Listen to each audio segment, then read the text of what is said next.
Now we know where we're going. Did you get that about those snakes? I don't mind Japs, but snakes. How did the skipper say it? Okie. I heard him. He said Okinawa.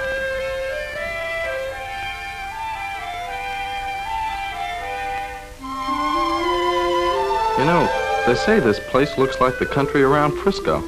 Yeah, but the people look like Japs. Frisco? They don't like it up in San Francisco when you call it Frisco. Spent my honeymoon up there. Drove up from L.A. Made it in 8 hours. 400 miles. 8 hours? What was holding you back? I used to make it from Buffalo to New York in 6 flat. That's 370 miles with hills. 370 miles. Why, right here we're closer to Japan than that. We're just 325 miles from their home office. 225 miles. You heard him. That's what the old man said. 325 miles. Boy, that's closer than Milwaukee to St. Louis. I always felt pretty safe in St. Louis.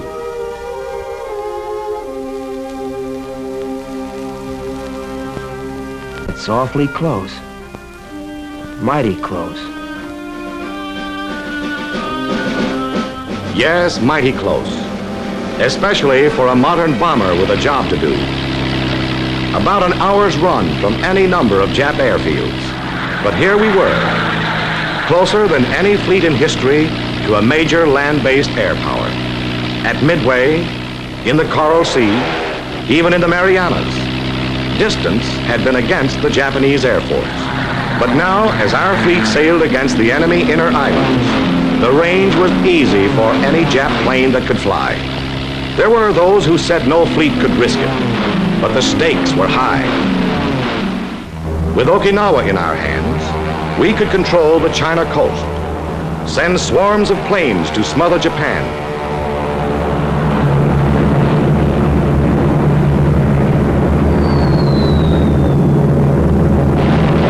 We were reaching for the throat of an empire. The risk must be taken.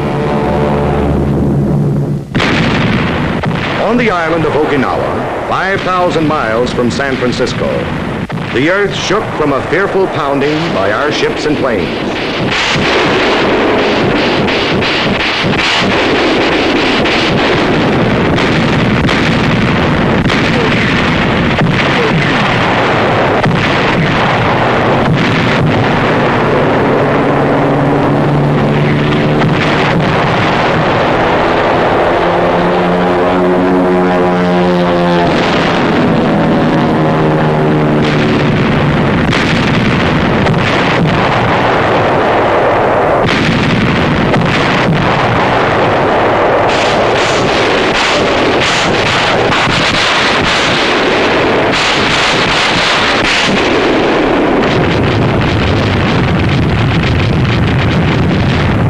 To the south, our British allies were hurling their naval might at the bypassed fortress of Formosa.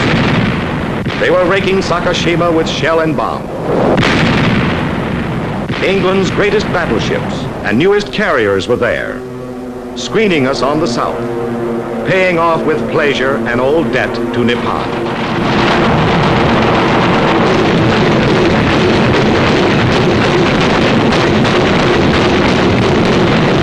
On the northern flank, Admiral Mark A. Mitcher's tireless Task Force 58 stepped up its 2-week-old aerial assault on Kyushu and the enemy home islands.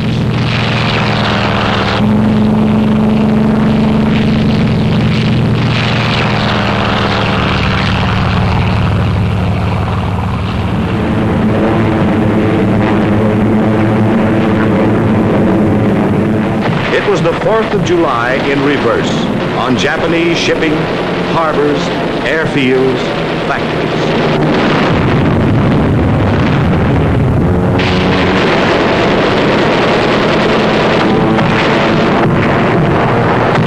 There's a Jap carrier in trouble.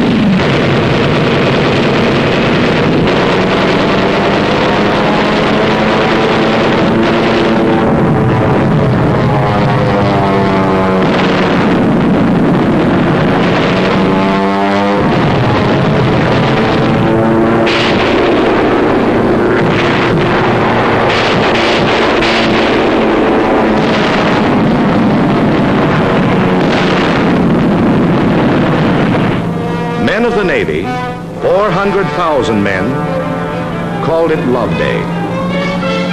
Elsewhere in the world, it was Easter Sunday, 1945. At 8:30 that morning, the Marines and the Army went in.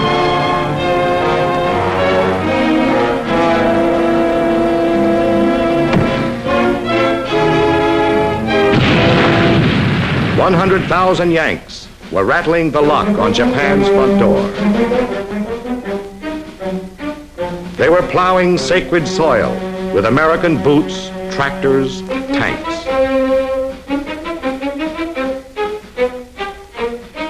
The first 7 days were baffling, mysteriously quiet. Ashore, Army and Marines pushed steadily forward, looking for an enemy which had vanished. On the 1,400 ships supporting the invasion, men waited at their battle stations and waited. We knew the blow would come, but how and when?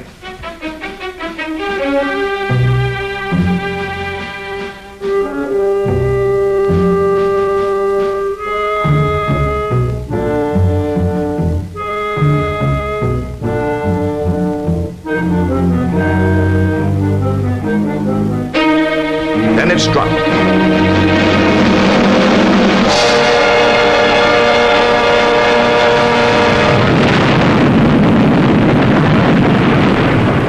They call it kamikaze, meaning the divine tempest. We call them suicide planes, manned by pilots wearing the ceremonial red sash of the kamikaze corps. They specialize in one-way trips. Their destination, the deck or hull of any American ship onto which plane, bombs, burning gasoline, and red-sashed pilot can crash.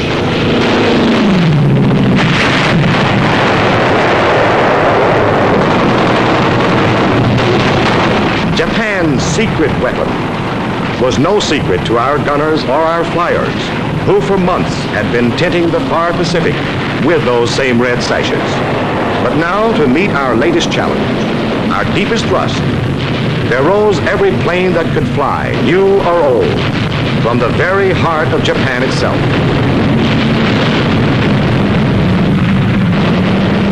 16-year-olds, still in aviation schools, were given their wings, a sash, and a mission. It was a maniacal, all-out effort to smash our sea power, isolate our troops on Okinawa. It was desperation. It was suicide. But it would be the pattern from now on to the very finish. A struggle between men who want to die and men who fight to live.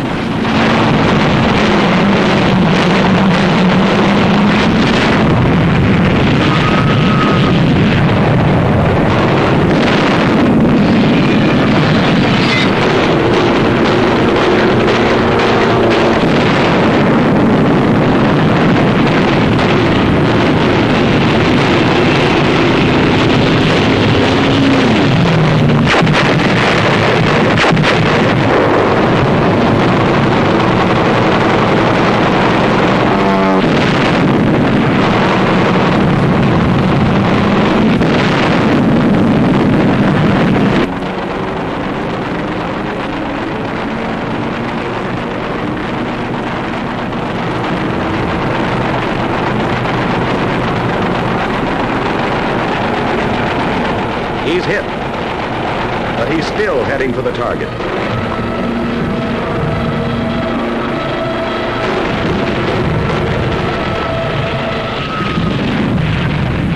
Missed.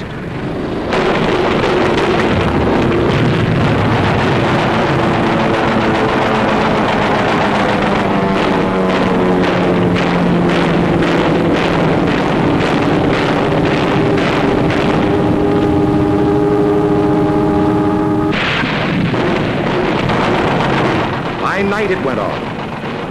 Hundreds of land-based planes streaked low over the sea at our carrier.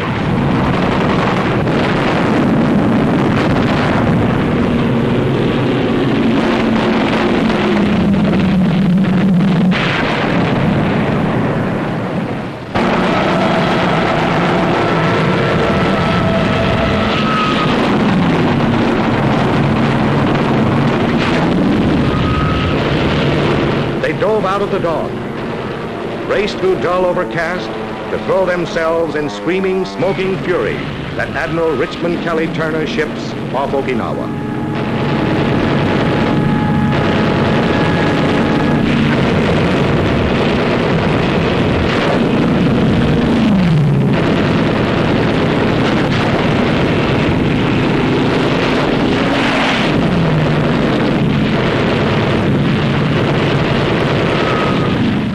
Again, the old battleships were there, and new ships of the line. And a rugged little man named Ernie Pyle. There was no retreat. This was the fleet that came to stay, that had to stay.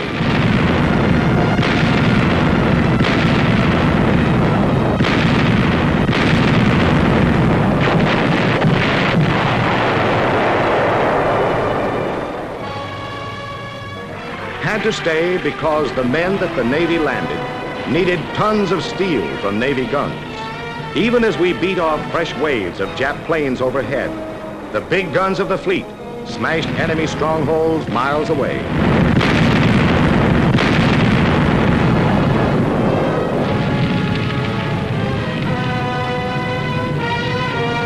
Had to stay because our men advancing through the rice paddies and over the steep ridges had to have close air support from the baby flat tops. In the air control room aboard the command ship, strike upon strike was ordered.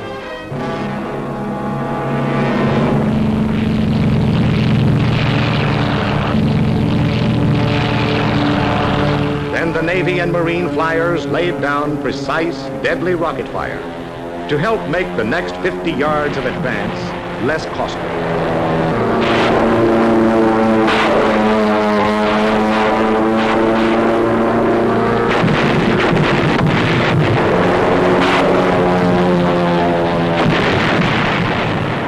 This was the fleet that had to stay because always the stream of supplies to those troops must be steady and huge.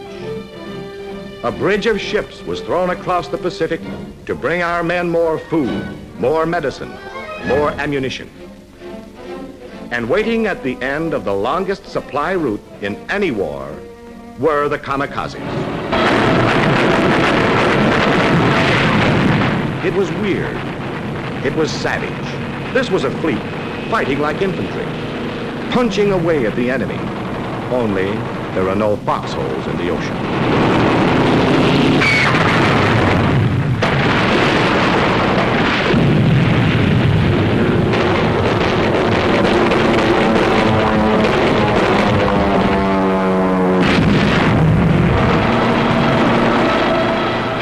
March 18th to the 21st, 556 Japanese planes destroyed.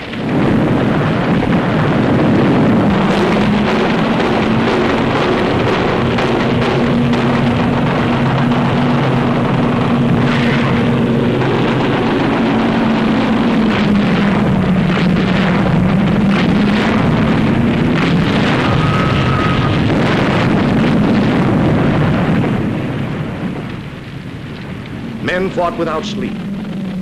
Some fought with guns. Some with axes, torches. Some with fire-smothering foam.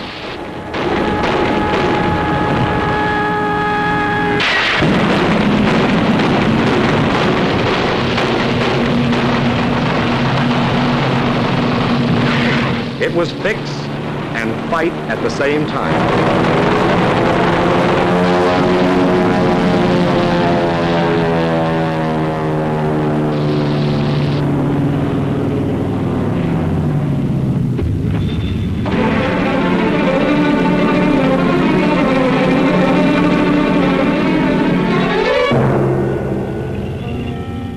Many fell at their battle stations, and some were buried.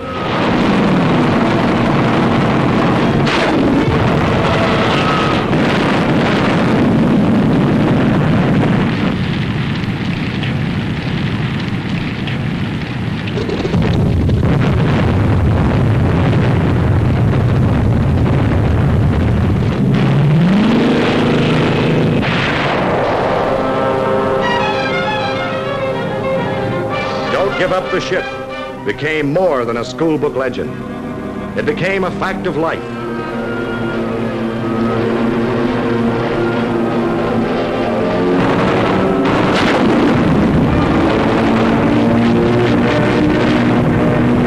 April 13th brought more planes and shocking news.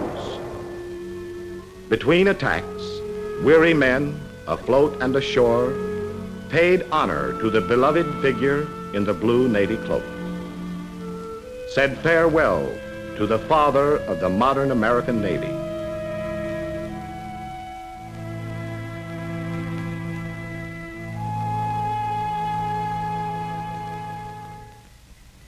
Then they turned and met the next assault. During 3 fabulous months, thousands of aircraft were hurled against our ships. But only 10% ever slipped through our air patrol. Yet the siege by air went on. The Japanese beast still spat zeros. April 6th, 277 enemy planes shot down. April 12th, 100 planes. May 3rd, 97.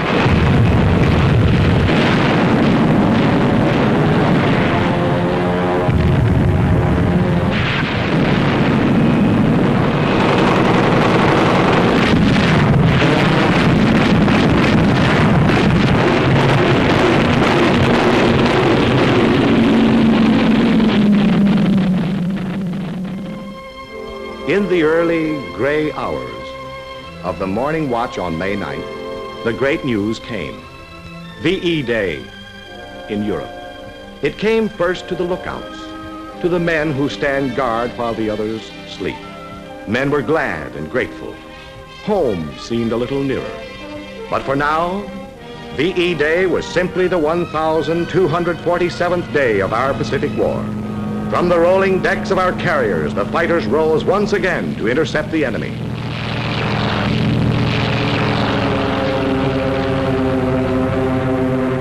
On the cruisers and destroyers and battleships, our heavy batteries once more leveled against the Jap-studded hills of Okinawa. The barking 20s and 40s sent streams of fiery lead into the world's last alien sky. May 12th, 164 Jap aircraft down. June 3rd, 45. June 6th, 67. June 8th, 30.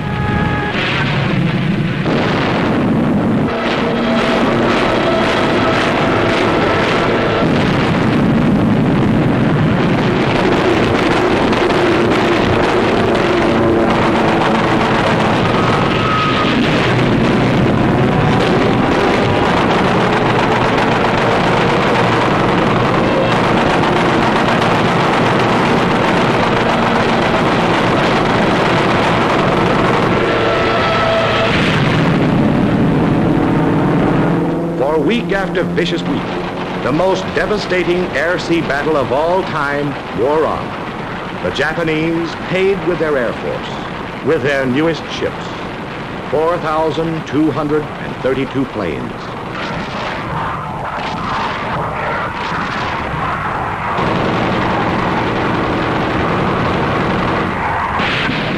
The fleet that came to stay paid a price too. But our men, our ships, our planes took everything the land could throw at the sea and handed it back double.